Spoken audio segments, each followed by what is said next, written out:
All right, guys, so here's what I've learned in my time in dealing with telecommunications companies, different wireless providers, and stuff like that. They are by far some of the most evil businesses when it comes to taking care of customers and things that they do just for the dollar.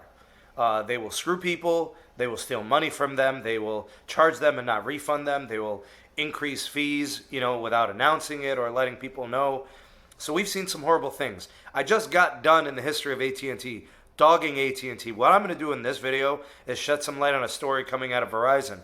So as always, the SMT leaves no company unscathed. Today we're going to kind of roast Verizon for what they did to the poor people of Tully, New York. Stick around for the video.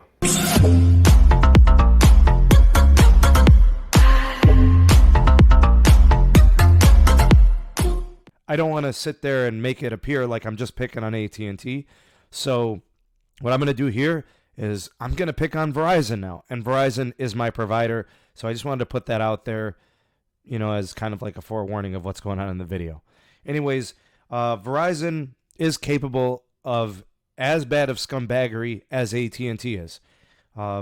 This example is obviously very much an indication of what they're capable of doing. So just to get that out of the way, telecoms are not your friends. Telecoms don't care about you as a consumer outside of the fact that they want your money. So now that we've got that out of the way, I just wanted to kind of show this one about Verizon. So the situation here, this happened in Tully, New York. Tully, New York is a location in rural America. This specific place, Tully Free Library, which uses internet access. The provider is Verizon. What they have is called a hotspot lending program for residents of the region. And what they do is they provide internet access, for such an underserved area. It's actually a really nice thing what they're doing here in this case.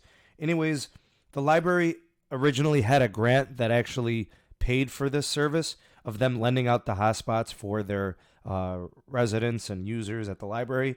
Anyways, the grant was ended and it was terminated. Therefore, somebody had to front the bill.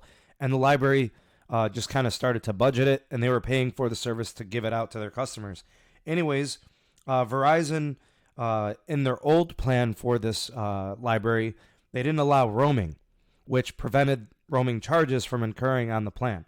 Anyways, the new plans does give roaming, but it charges an exponential rate. Anyways, somebody had one of these hotspots in their car and they drove to California. Now, in that situation, when devices are connected, they're going to be subjected to downloading and using data and transmitting data. So because the new plans have roaming included, it was connecting and it was updating some kind of device that they were using. And it wasn't like direct usage. It wasn't them watching videos. It wasn't them browsing. It was just somebody that had it in the car. It connected to a device and it started updating. Anyways, I guess the hotspot used 440 megabytes of usage, of non-active usage. Just like I said, it was updating. Verizon was charging the library $2.05 per megabyte for roaming in Canada, where this person was for a few hours. Anyways, the total for the overcharge came out to $880 to the library. That's 55% of the program's budget, the lending of the hotspots. So 55% of the annual budget. So the rest of the year only has that much left to use. So let me give you the SMT's take on this situation. I don't care what you tell me. You could say whatever you want in the comment section about how it's the user's fault, it's the library's fault. Hear me out on this. A library in rural America that is providing a limited access community with an honorable service doesn't deserve to be charged like this. These are underserved Americans that lack the access to internet connectivity. They're trying to do something honorable and good, and they're getting kind of screwed in all of this. Where is Verizon's attention to protecting this library from such a situation? Where's the prevention of the roaming? They used to have it. Why aren't they doing it anymore? Also, how about giving them a fair price on the roaming? $2.05 per megabyte is absolutely outrageous. There's no way anybody in this situation should be paying this type of fee. And lastly, why don't they just waive the fee? that may be the situation. I don't know what's going to come of this. I'm just kind of reporting it. But if they were to waive the fee, it would say more about them trying to help Americans than to hurt them. So I know how Verizon is. The most likely scenario is they're going to screw these people out of this money, and they're not going to refund the money or waive the fee. I would be very surprised, because based on track record, if you think back to last year, the first responders in California, those firefighters, they were throttled by the same company, by Verizon. When they were trying to fight the fires and save people's lives, they were being throttled down to 2G speeds during that fire. So in terms of what Verizon's probably going to do, they're probably going to stick to their charges. This $880 in the grand scheme of things is 2 drops in a bucket, but we know how Verizon is. So I would just like to say to Verizon and anybody who's going to sit there and try to justify that this fee, this overcharge, is the fault of the people, everything in this story is horrible and awful. And if Verizon doesn't make good on this, it says more about them than obviously anything else. The library, the poor people of this community, they don't deserve this type of treatment. Verizon's at fault for this.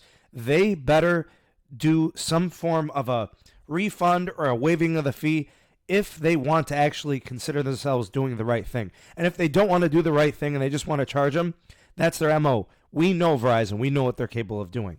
So, original story from The Verge, and I think Ars Technica also reported on it. You guys give me your thoughts and opinions on the absolute scumbaggery from Verizon in the situation of the poor people at this library in Tully, New York City, or Tully, state of New York. Let me know your thoughts and opinions. Drop me a comment in the comment section below. Big shout out to the patrons over on the Patreon. Big shout out to the Discord community. Links in the description box below for those if you'd like to consider joining those communities. And if you'd like to support production here on the SMT YouTube channel, there's a link for a PayPal share link if you'd like to make a smaller occasional donation.